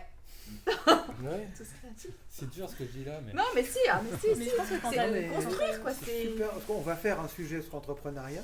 C'est Parce super que, intéressant cette remarque. Parce que se lancer dans quelque chose, dans une entreprise, quelle qu'elle soit, je veux dire, se dire j'ai envie de faire ça, et puis se donner les moyens, même oser en y disant aller. c'est impossible, mais je vais y arriver. Peu importe, je fonce quoi. C'est une démarche justement, tu es dans la création quoi. Alors la création c'est peut-être un objectif un peu grand parce que ça nous renvoie tout de suite à l'origine du monde. À La Dieu, à tout création, ça, quoi, si on mais- prend le sens étymologique du terme, c'est faire sortir quelque chose de la création du monde. Donc voilà, c'est faire émerger quelque chose. Donc effectivement, quand tu crées une entreprise, tu fais émerger une nouvelle structure. Et puis nous, dans mon boulot, c'est faire émerger des idées, c'est émerger un résumé et de le transcrire en idées, et puis d'émerger un message. En fait, c'est ça la création, c'est de faire Et sortir moi, des choses. je côtoie des gens comme vous pour valoriser le travail de mes clients. Et je disais tout à l'heure que c'était de plus en plus compliqué de convaincre des gens d'investir dans des choses qui leur semblent finalement souvent éloignées, puisqu'ils eux-mêmes n'ont pas l'œil, ou sont pas baignés dans... C'est pas des directeurs de la com, c'est des directeurs généraux. C'est pas, donc il faut un moment, tu parlais d'acculturation tout à l'heure. Et il y a quand même aussi des outils qui sont en train, alors sur le web, les contenus qui sont en train d'être aseptisés, parce qu'il faut que ce soit le SEO qui prime, ça veut dire que ce soit le mot, la récurrence, le nombre de fois. Là, on est en train de j'écris des articles pour un client, je reçois un cahier des charges comme ça, pour me dire, il faut que tu mettes 18 fois cette occurrence, que tu enlèves 6 fois celle-ci. Bah ouais, mais sauf que si j'enlève ce mot qui est répétitif, on peut pas comprendre le texte. On fait comment là? Moi je sais plus faire en fait. Alors je vais être brave et je vais faire quand même. Mais il y a un moment on lutte contre des titans quand même. Ouais, c'est les contraintes. C'est Voilà, les contraintes, t'as raison. Mathias, quand il est sur son mur, il n'a pas de contraintes. Je sais pas, il a le mur quand Et même. on a- nous, on a- Elle a la j'ai taille plein du de mur. contraintes. J'ai plein de contraintes. Je suis Il en train de pleut. faire un footing, il va se mettre à pleuvoir, j'ai que 3 bombes, une seule couleur. Ah oui, c'est vrai. Je suis sur un terrain vague, Faut pas que Tu peux te faire choper. Merci. j'ai pas mes lunettes, donc je peux pas regarder mon croquis. Enfin, des contraintes, j'en ai pas du coup. Je me crée des contraintes comme une règle du Ouais, jeu ouais. qui vont me permettre C'est vrai. d'aboutir à un truc. Ça fait partie du jeu. J'étais à une conférence récemment à Besançon pour un festival qui s'appelle Bien Urbain, où il y avait un artiste qui s'appelle El Tono. qui est un artiste formidable et qui joue justement sur des règles de jeu. Il crée des règles de jeu et toutes ces contraintes-là vont l'aider dans sa création. En fait, sa création, c'est créer ses règles et ensuite il fait jouer les gens avec. C'est-à-dire il fait des peintures génératives. Il demande Générative. Générative, ça veut dire que les gens vont... il crée une règle de jeu et c'est les gens qui vont générer la peinture. Avec des dés, on choisit une couleur, une inclinaison, c'est la créa une dont forme. vous êtes le héros, quoi. C'est un peu ça, mais sauf qu'il fait ça sur des murs immenses. Waouh! Donc, Et c'est lui qui fait ou il envoie les gens faire aussi? alors c'est lui qui fait ou ça peut être d'autres gens qui font. En général, c'est lui qui fait ou on va l'aider. Notamment, il y a à Rennes le château d'eau de la Courouse, par exemple, a été fait par Hilton de cette façon-là. Donc, Et toi, tes œuvres, on peut les voir où sur Rennes? Les officiels? Est-ce qu'il reste encore des officiels? À l'embranchement de la rue de Verne et de la rue de Château-Giron, il reste quelque chose. Et Teenage Kick, là, qui va commencer, vous allez être où géographiquement? Là, cet été, on est autour du quartier du Colombier. C'est le 15 juin, c'est ça? 15 juillet. 15 juillet, pardon. On va avoir une dizaine d'artistes qui vont intervenir un peu partout dans le quartier, qui vont jouer avec l'espace public, justement, ou se jouer de l'espace qui leur est. Et toi, tu leur donnes un brief? Alors là, justement, ce soir, j'ai des amis qui sont partis rencontrer des habitants du quartier Colombier pour qu'ils racontent un petit peu leur histoire par rapport à ce quartier. Ah ouais. Et ensuite, nous, on transmet ça aux artistes pour nourrir un petit peu leur réflexion. Ils vont s'en servir ou pas, mais l'idée, c'est qu'ils... Parce que c'est pas facile quand tu es artiste, tu viens de Lyon, mais tu peux venir de Hambourg, et tu débarques dans un quartier, et là, tu vas créer une œuvre qui peut faire 250 mètres carrés, sans ne jamais avoir mis les pieds ici, quoi. Tu peux complètement te planter. Et c'est un peu un jeu qui est pas facile, quoi. Et c'est pour ça qu'on leur donne aucune contrainte, on leur donne des indices. On leur dit, bah voilà, parce que ce quartier-là, bah, il y a des gens qui ont vécu là, qui ont fait ça. Ici, ce lieu-là, servait à ça. Tu t'en sers, tu t'en sers pas, c'est toi qui vois. Quoi. Complètement. D'ailleurs, on a un artiste qui s'appelle Ox qui va intervenir d'ici une semaine sur le Cinéville. Son boulot, lui, c'est travailler sur des 4x3 depuis le début des années 80. 4x3, c'est des panneaux d'affichage Sur qui les font 4 mètres par 3 mètres. Voilà, et lui, c'est son support de prédilection. Il se sert de ce 4x3 et il va l'intégrer au paysage et créer un nouveau regard dans le paysage à travers ce 4x3, qui était juste un outil pour promouvoir un objet et qui devient une œuvre d'art en soi, quoi. Et il fait des œuvres qui sont contextuelles, quoi. C'est-à-dire qu'ils fonctionnent que à cet endroit-là, et qu'on ne pourrait pas déplacer, elles n'auraient aucun sens. C'est encore une rencontre, c'est un lieu avec... Ouais. L'œuvre ailleurs n'a plus de sens. Tout à fait, ouais, tout à fait. Donc c'est un espèce de designer de l'espace public, quoi. Moi j'avais une rencontre, tu as dit quelque chose tout à l'heure, c'est pendant le confinement, j'avais besoin de sortir, etc. Et tout à l'heure on a parlé de pulsion, etc. Est-ce que ça vous arrive à un moment donné de dire, bah, il n'y a pas de demande, il n'y a pas de besoin, et puis d'un seul coup, ça sort. Bah, c'est un processus interne qui fait qu'il y a ce besoin vital de créer quelque chose. Alors, tu disais peut-être, tu vois un mur, d'un seul coup tu as quelque chose, je sais pas, Christophe, que je connais un peu personnellement, crée beaucoup de choses à côté. C'est ça. Est-ce que ça a un besoin vital de créer? Tu crées des objets, tu crées des lieux, tu crées des événements, tu crées des... Oui. Ouais, il faut que ça sorte. Faut que ça sorte d'une manière ou d'une autre. C'est peut-être ça l'inné, Lucky. Enfin, voilà, après dans le boulot quotidien, ça sort avec tout un cadre, tout un périmètre, des contraintes, et il y a des choses qui vont sortir malgré tout. Et quand tu es en vacances, tu prends des vacances d'un seul coup, tu as un truc qui sort, c'est un processus quand même qui marche? Ouais, ça arrive, même pour des clients, ça arrive, ça arrive. Et Dorian aussi? Ouais, alors ça peut arriver que parfois j'ai envie de faire une vidéo, je demande l'avis de personne et hop, je fais une vidéo avec le contenu que j'ai sous la main. Mais sinon, ouais, dans le cadre perso, bah, je fais des petites créas, mais juste pour me faire plaisir, quoi, parce que c'est vrai qu'il y a besoin parfois que ça sorte aussi. Puis t'as un compagnon qui est vidéaste aussi. Oui. Oui, donc il y a de la créativité partout. Dans l'appart. Non, mais tu te serais pas entouré de quelqu'un trop... En fait, fou, ça. Il te faut cet environnement. Tu penses vraiment qu'il y a des gens qui sont pas créatifs? J'ai l'impression qu'on a tous Non, ça. je pense qu'il y a des gens qui se permettent nous, pas qui et qu'on n'a pas et à qui on n'a pas donné confiance pour y aller. C'est super ça. L'autorisation, il faut dire que vous autorisez finalement. Bah oui, enfin, je pense que vraiment la créativité, enfin, quand on crée quelque chose, c'est hyper valorisant en fait d'avoir un objet devant soi.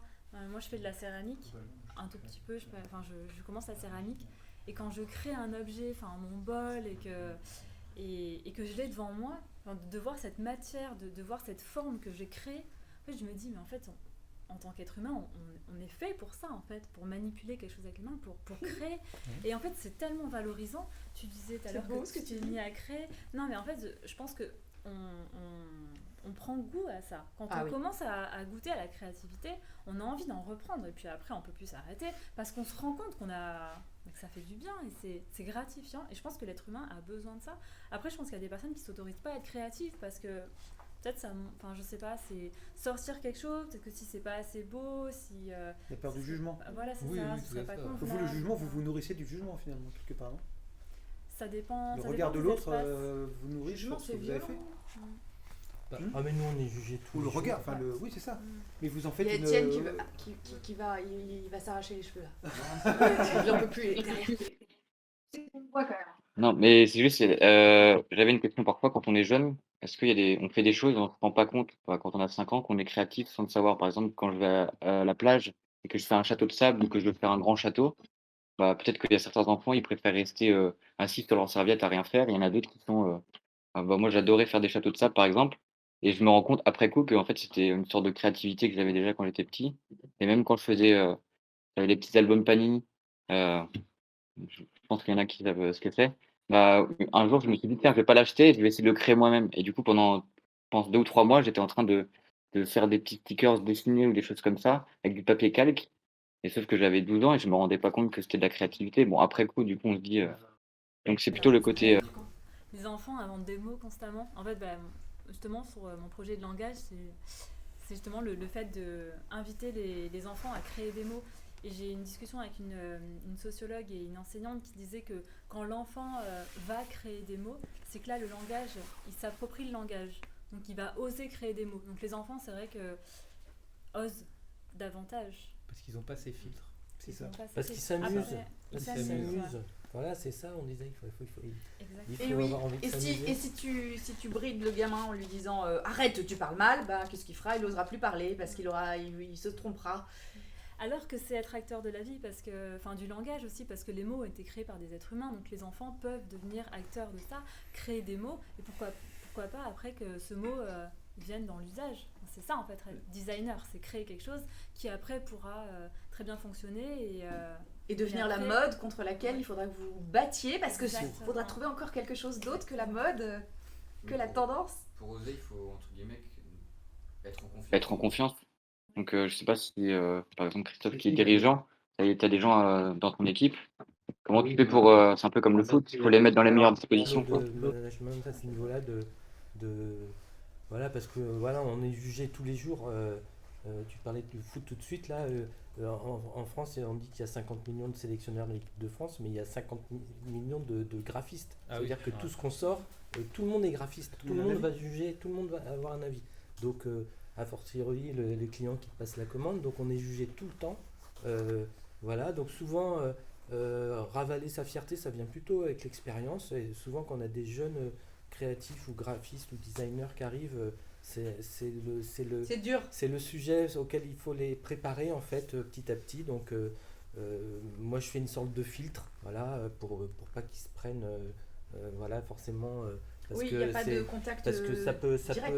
On sait qui c'est, on peut être décontenancé assez vite en fait et puis perdre ses capacités assez vite en fait, voilà, parce qu'on est sous le jugement tout le temps et donc voilà, faut être fort. L'expérience t'apprend à relativiser tout ça, voilà. Mais pour les jeunes, c'est quelque chose d'assez dur en fait. Et au niveau des équipes, on essaye de gérer ça justement, de faire en sorte que voilà, il y a un truc qui est sorti qui n'a pas marché. Voilà, faut trouver les mots pour le dire. Voilà, comme quand Mbappé a loupé son penalty, le sélectionneur il a des voilà, on est obligé un petit peu de faire avec et ouais, cette histoire de jugement est assez. Mais ça fait partie du jeu. Au bout d'un moment, on se rend compte que ça fait partie du jeu aussi. Voilà. Mais tu vois, justement, pour pallier ça, je trouve que c'est bien en tant que créatif d'avoir aussi un espace à soi hors jugement en fait. Un Oui. espace où on va exprimer sa créativité Ouais, ouais. et savoir que dans cet espace-là, il n'y aura personne, enfin, ce sera nous et notre créativité. Et que dans un autre contexte, là, tu parlais des règles du jeu, là les règles du jeu ne sont pas les mêmes, c'est pas moi le maître du jeu. Oui. Je vais prendre les pions, je vais jouer avec la personne, mais c'est pas moi qui vais décider à la fin. Par contre, j'ai un autre espace pour le faire. Pour moi, c'est une question d'équilibre aussi. Et c'est intéressant ça, de créer pour soi. Est-ce que ça... Je vous provoque, hein. Est-ce que ça a du sens de créer pour soi? Est-ce que la création, c'est pas pour offrir? Mais c'est pour le plaisir. Non, c'est les. J'ai volontaire. Non, Allez-y. Allez-y. C'est les deux. Ça peut être un truc très personnel, voilà, que tu fais, que tu remets dans un tiroir et puis que personne n'a vu. Ça peut être voilà. Et qui prouve le même plaisir. Ah ouais. D'accord. Okay. Il y a des gens très talentueux dont tu verras jamais rien. Ouais. D'accord. C'est, mais peut-être parce qu'ils ont peur du regard sur leur propre création aussi, des fois. En fait, c'est juste le plaisir qu'il y ait quelque chose qui est émergé. En fait, t'as l'impression que ton cerveau il fonctionne et t'es content parce que t'as fait sortir un truc de ta tête. Et puis ça, et du coup, comme l'enfant petit qui a fait sortir un truc de son corps. Le qui a fait sortir un. Il a inversé l'essence. Qui a fait sortir un mot. Il est grandi. C'est vrai, il est super fier de lui. Il est super fier. Regarde maman. Bah ouais, il y a peut-être un peu de ça. Ah bah oui, remarque, Roméo, il a quel âge ton fils? 20 mois. Ah bah voilà. Bientôt il va te dire ça, maman regarde. Non mais oui, je pense que vraiment... Et tu seras très fier. Tu crois qu'il est très créatif. J'ai pas hâte, mais... Non mais oui, je trouve ça important d'avoir plusieurs cadres de créativité pour pouvoir jouer avec tous ces cadres et savoir que des fois on est seul et des fois on n'est pas seul. Donc il faut prendre en compte l'autre, il faut prendre en compte la demande de l'autre, il faut prendre en compte l'usager. Mais il y a, savoir qu'il y a plusieurs terrains de jeu. Et toi, Marion, tu as fait ce choix de changer de vie pour être plongée dans la créativité. Et toi, Dorian, tu as fait comment pour te dire, tiens, j'ai envie, parce que tu as commencé, c'était des études de com, et puis tu es allée vers des choses de plus en plus créatives. Comment tu as fait pour développer ce processus, ou qu'est-ce que tu analyses de ce processus? Est-ce que tu vois l'évolution? C'est vrai que j'ai été dans ma première formation, c'est vrai que j'ai touché à tout. Et donc j'avais du développement web, du graphisme, de la com, etc. Et c'est vrai que là où je m'éclatais le plus, où je faisais plus ressortir, où je m'amusais, où je prenais du plaisir, c'était cette partie communication, quoi. Écrire du code, ça me plaisait pas, je m'amusais pas, donc j'ai continué dans cette voie-là. Et c'est les rencontres, comme on disait, mon copain il fait des vidéos, c'est d'être entouré aussi de gens créatifs qui donnent l'inspiration et qui donne envie d'être créatif aussi, quoi. Ça libère. Toi, ton mari, il fait des ponts. Il est ingénieur. Il est ingénieur hydraulique. Oui. Mathias, sans rien dévoiler, tu vis avec un environnement de gens créatifs aussi. Ma chérie ne travaille pas du tout dans ce milieu-là, mais elle a un regard intéressant sur ce que je fais. J'aime bien lui demander son avis et c'est souvent très pertinent. T'es quand même pas avec quelqu'un qui n'y comprend rien. Mais je crois qu'il y a personne qui n'y comprend rien. En fait, c'est ce que je dis souvent aux gens. Ah ouais, mais moi je connais rien à la peinture. Alors, t'as pas besoin de connaître. Tu ressens ou tu ressens pas, quoi. La peinture, c'est pas quelque chose qui appartient au peintre. On s'en fout de ce qu'il a voulu dire, en fait. Ce qui est intéressant, c'est ce que la peinture nous dit. Moi, j'ai vu des milliards de musées et un jour, je suis allée à la Tate Gallery parce que j'étais étudiante et je suis allée en Angleterre. Et voilà, et là je suis restée devant Turner et ça a été mon émotion personnelle. Et là j'ai compris qu'on pouvait ressentir quelque chose pour un peintre. Je l'ai vu 25 ans après, j'ai pas eu la même émotion, mais ça a provoqué un truc. Je savais même pas que j'avais ces vannes-là, quoi. Je savais même pas qu'elles existaient. C'est la même chose avec la musique. Ouais, t'as raison. C'est un marqueur visuel, la peinture. Oui, la cuisine, moi je fais souvent l'analogie. Aussi, ouais, je suis d'accord. Ouais, mais pour tous les sens. Pour tous les sens. Les émotions, ça vient des sens. Ce qu'on goûte, ce qu'on entend, ce qu'on voit, ce qu'on ressent, etc. D'où les 50 millions ou les 9 milliards d'avis que tu peux avoir. On a tous des sens. Donc on a forcément un ressenti et donc un avis. Après, je partage pas totalement ton avis. Parce que, tu vois, la cuisine. Non, mais tu parlais de. Une personne, bien sûr, elle peut s'exprimer sur un tableau. Enfin, bien sûr, il n'y a aucun problème. Après, par exemple, une affiche avec une typographie, j'entends souvent des personnes autour de moi qui me disent bah oui, ce sont des caractères, des lettres. Non, non, regarde bien cette typographie-là. Et comme la cuisine, en fait, pour moi, il faut éduquer son palais pour après affiner un petit peu les goûts et savoir que là, il y a un nouveau petit goût, il y a un petit supplément là qui va rajouter de la saveur. Et pour moi, la typographie, c'est pareil.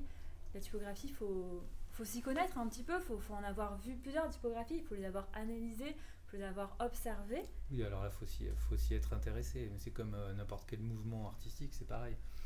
C'est-à-dire que tu vois des choses tous les jours et puis tu y prêtes pas le regard. Et si la typographie, tu y prêtes le regard, alors tu vas t'y intéresser et tu vas commencer à... C'est un truc après d'initier. Par contre, tu peux avoir un rapport direct à l'art sans être initié. C'est-à-dire qu'il va te faire...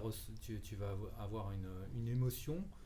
Ça peut être un aplat, je veux dire, tu peux voir pour la première fois un clin et ressentir une émotion face à un aplat bleu. Et tu sais pas pourquoi, mais parce que ça te parle, et c'est une relation entre toi et cette peinture, ou toi et cette typographie, et je sais pas.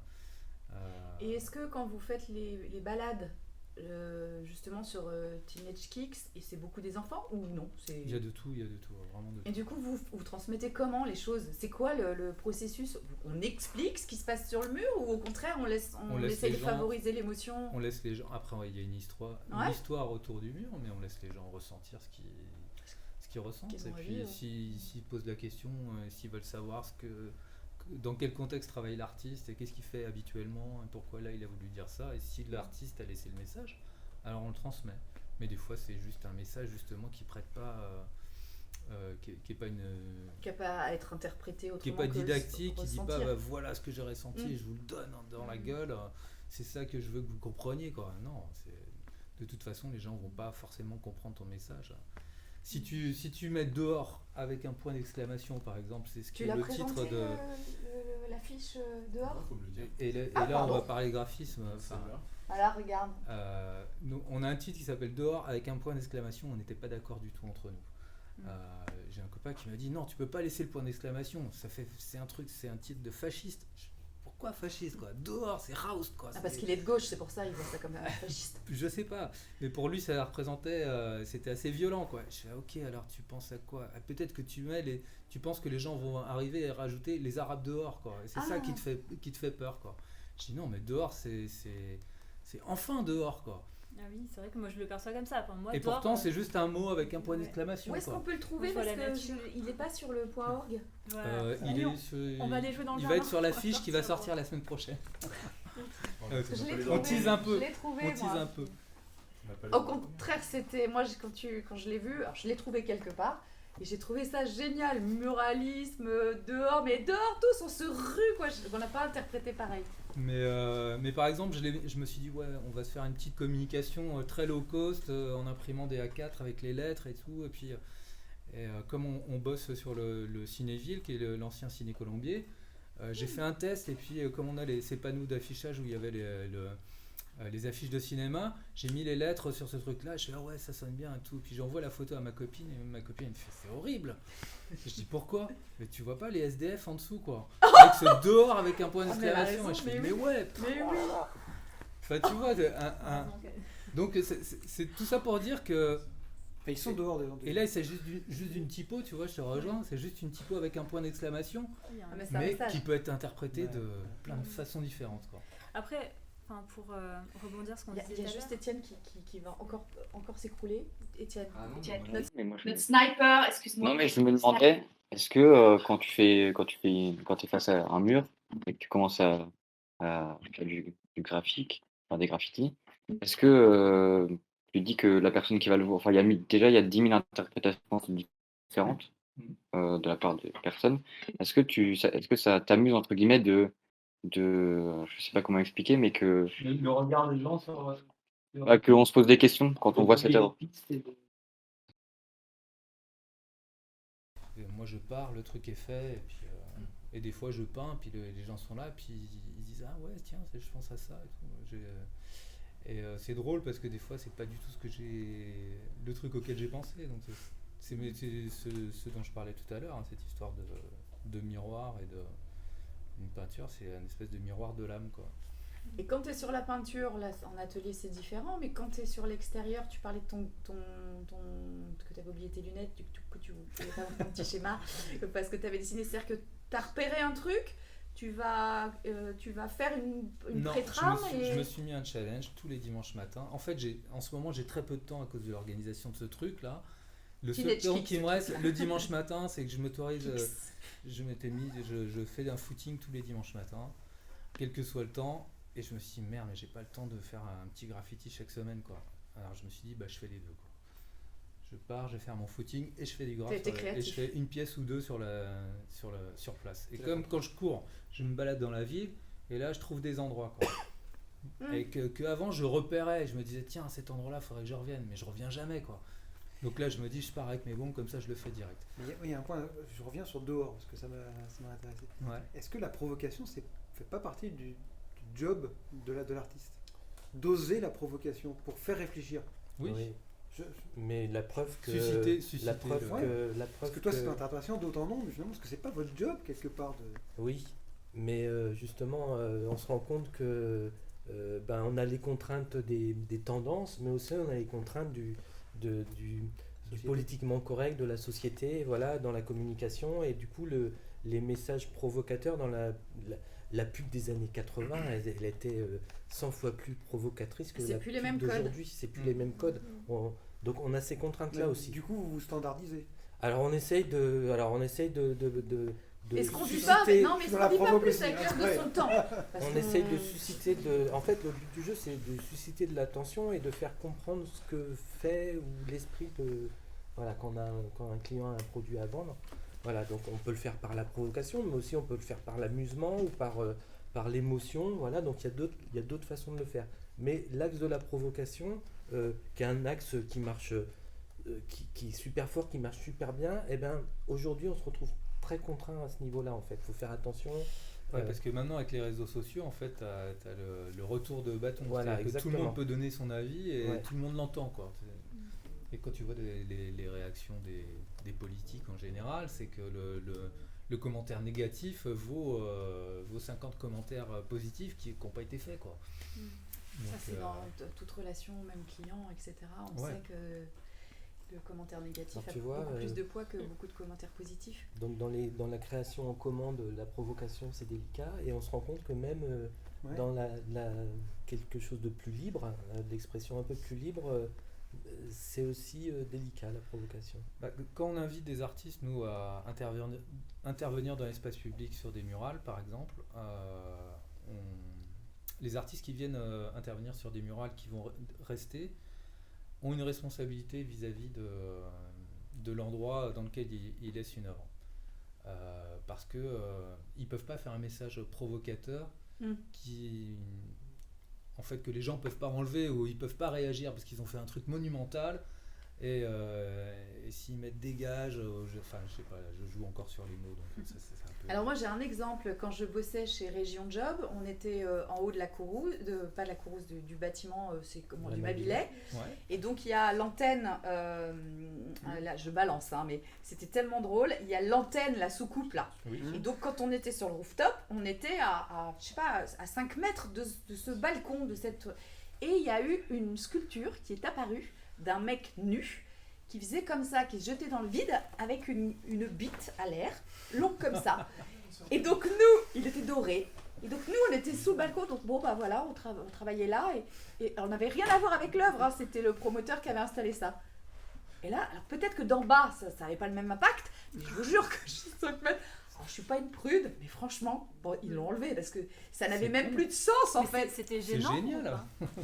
C'était inexplicable en fait. À la limite, c'était pas assez. Ça aurait dû être pire peut-être, mais c'était inexplicable. Pourquoi il n'y avait pas de... Et vous saviez qui l'a fait? Pourquoi? Oui, tout à fait. Et c'était pas le fait d'avoir le bonhomme à poil, c'était vraiment tellement bizarre que Moi, je trouve ça génial. Ouais, mais c'est peut-être génial, mais nous, on En a fait, tous trouvé ça ce que bizarre, je en trouve fait. un peu prude, c'est de l'enlever. Ah oui, ça, par C'est-à-dire contre, qu'elle- je suis d'accord. Elle suscite une réaction, et ça peut être Ça, je une suis réaction de d'accord. dégoût. mais J'étais alors, surprise de ne pourquoi- pas l'assumer. Pourquoi Ouais. avoir une réaction de dégoût? Donc ça te permet de te questionner. Ah ouais, mais alors moi j'ai trouvé ça dégoûtant, mais pourquoi? Ah, j'ai pas trouvé C'est ça ça qui est dégoûtant, je intéressant. trouvais ça C'est pas- bizarre. Pourquoi l'artiste Me qu'est-ce qu'il veut me dire, quoi? Oui, mais c'est Aucun ça. intérêt. qu'est-ce qu'il veut Lui, me ce qu'il dire veut, c'est C'est savoir que ce que ça- toi tu te dis, quoi. Les Moi, gens j'ai avaient trouvé- l'impression que quelqu'un allait se suicider, peut-être aussi. Alors, de c'est loin. plus ça qui a... C'est le qui a- feu de l'ange un peu, quoi. Oui. Ouais, C'est- c'est sachant ça. que Il même était- il est, il y a Je Orange. connais pas l'œuvre. Hein, Non, mais moi, Suicide moi non d'Orange, plus, parce faut faire qu'effectivement, attention. on a été surpris qu'il soit enlevé, parce qu'on s'est dit, ah, ça manque peut-être un peu de courage, du coup, fallait assumer. Ton truc était quand même, bon, ok, on l'aime pas, mais effectivement, je crois que c'est parce qu'il y a des gens qui ont appelé les pompiers Oui, en je pense disant qu'il y en a plein qui appellent, c'est peut-être que plus. on croyait que le... Mais moi, c'est plutôt le un vrai mec que qui veut Marc. se je suicider, trouvais, j'ai une bite dans la main. Une bite en or. On va se faire ban. Raccroché, voilà. Bon, ça, c'était Voilà. une créativité tout à fait exceptionnelle. Il y a des mots sur Twitch, il ne faut pas forcément tous les dire. La Parce que là aussi, on se fait rattraper par la standardisation. Ah bah voilà, c'est la fin d'Antistatique. Ah ouais. Voilà. Bip. Ouais, c'est un peu ça, un peu pipe. Non mais c'est intéressant. Enfin, je trouve que cette partie-là revient au sujet. Finalement, la standardisation, la contrainte, est-ce que tu la dépasses ou est-ce que tu la subis? Ben, Et la contrainte sociale, la contrainte, je entends, éthique, politique, etc., qui finalement peut être une contrainte d'artiste. Oui. Est-ce qu'à un moment donné, ça ne devient pas de la censure? Est-ce que la contrainte ne devient pas de la censure? Moi, j'attends des gens comme vous de Bah, finalement moi- poser des choses que je ne serais pas capable de poser et d'aller plus loin. Ou comment contourner cette... exactement, c'est une contrainte comme les autres contraintes qu'on peut avoir. Voilà, on travaille dans un cadre, il y a cette contrainte-là. Moi, je suis pas dans mon boulot, je suis pas au niveau de la juger. Voilà, de toute façon, on peut pas y faire grand-chose non plus. Voilà, sur des... Ah, puis vous aidez vraiment les marques pour lesquelles, quand on parle de marques, ça aide vraiment une compréhension, ça aide en fait, ça valorise aussi souvent de passer avec des créatifs. Comme tu vous disiez au début, on voit pas des choses, on se voit pas comme d'autres peuvent nous voir. Et être créatif, moi je le vends aussi comme ça aux clients en disant ils se découvrent autrement, ça fédère les gens autour. Tu parlais de communauté, ça fédère on partage des valeurs parce qu'il faut qu'il y en ait qui soient transmises, sinon ça rate son objectif. Je pense que la créativité, elle nous apporte énormément, même si personnellement elle vous apporte, mais elle apporte beaucoup aux gens qui peuvent en bénéficier en fait. Et par rapport à la censure dont tu parlais, est-ce que Mathias, par exemple, quand tu te lèves le matin par rapport à ce que tu fais, est-ce que tu te sens plus libre ou moins libre qu'il y a peut-être 10 ans ou 15 ans? Oh, je me sens plus libre. Donc, au final, la censure, elle existe. Non, mais c'est si je vais peindre illégalement, entre guillemets, je suis complètement libre. Je prends des risques, mais c'est justement le risque qui te fait ressentir la liberté. Quand je fais intervenir des artistes dans la ville, je dois faire des demandes d'autorisation. Je dois avoir l'autorisation des propriétaires qui me disent « Mais il va faire quoi cet artiste sur ce mur ? Mais moi je voudrais qu'il fasse ça !» Alors je leur dis « Ben non, mais vous le payez pas l'artiste. Vous pouvez pas lui demander de faire ce que vous voulez qu'il fasse. Quoi. Je vous demande juste de lui laisser le pouvoir de s'exprimer. Mais j'ai plusieurs niveaux de censure, si tu veux, quoi, jusqu'à ce que j'aboutisse au fait que, ben oui, on peut le laisser s'exprimer et lui, il va se faire lui-même son propre cadre. Mais nous, on invite les artistes dans ce cadre-là. Il y en a d'autres qui vont le faire autrement. Hein.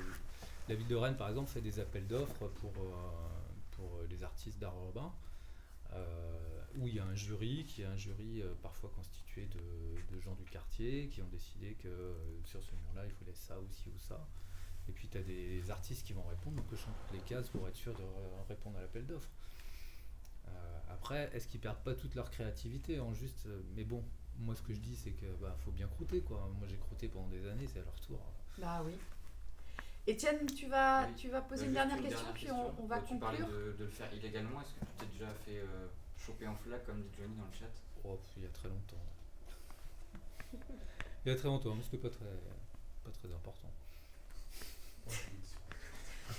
Tu avais dit quand on avait préparé l'émission que c'était à la fois être un voleur, un acrobate et...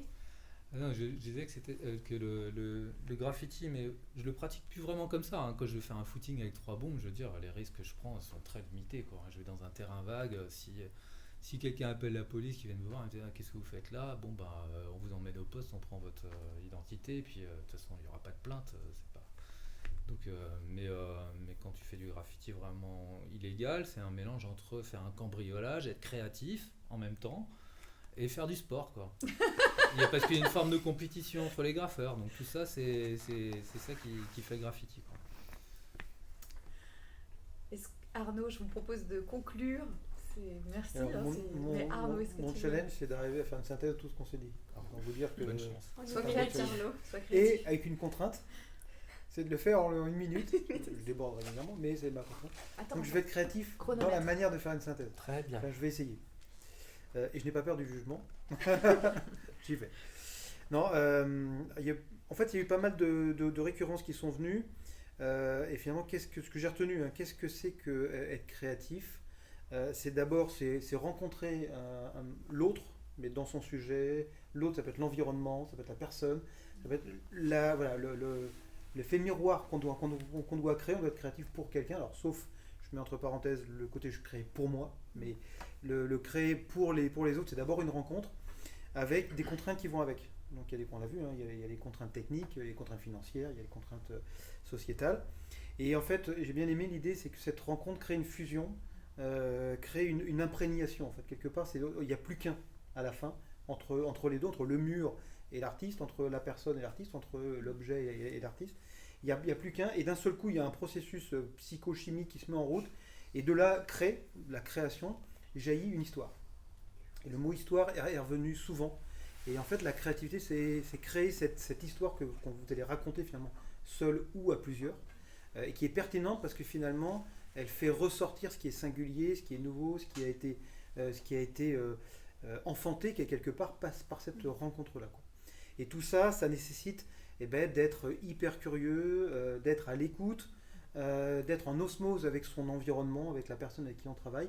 Et il y a quelque chose qui a été dit un tout petit peu, c'est finalement les outils sont là, mais ça n'est qu'un moyen, ça n'est qu'une technique. Il faut maîtriser cette technique-là pour que finalement l'artiste puisse s'exprimer à travers les outils, mais qui ne sont qu'au second plan.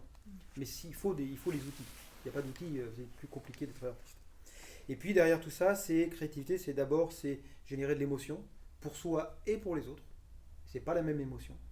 Ça se fait en s'amusant, et surtout, on est créatif si on s'autorise à s'écouter soi déjà, à faire ressortir ce qui a envie de sortir, et s'autoriser à ce que les autres vont en dire, vont en voir, vont en percevoir, ça ne nous appartient plus, et ils ont le droit d'avoir des émotions et des ressentis totalement différents. Donc la créativité, c'est ça, c'est tout ce mélange-là de plaisir, d'émotion et de psychisme. Voilà. C'est une belle synthèse.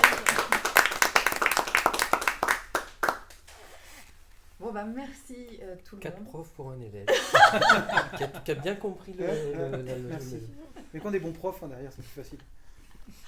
Bon, c'était super. Merci. Je peux pas dire autre chose. C'était riche, intéressant, intelligent, surprenant, inattendu. Et merci Arnaud pour ta minute. Je pense que. J'ai arrêté. 2 minutes 40. Juste, j'ai oublié mais c'est ma minute qui dure 3 minutes. C'est un concept. Donc, on se retrouve. On fait un petit break, nous, juillet et août. Et on se retrouve parce qu'on doit aller à la biennale et on va faire toutes les visites. Donc, on n'a pas le temps. Et on se retrouve au mois de septembre avec des nouveaux sujets. Je pense qu'on en a dévoilé quelques-uns sur le business, l'entrepreneuriat. Et puis aussi, on en a un qui nous tient à cœur, là, sur le... On le dit pas ? Non, on va le garder. Non, on va le garder. Bon, allez, on se retrouve tous, passez de belles vacances et on se retrouve tous à la rentrée, bon pied, bon oeil et tout bronzé. À bientôt. Bye.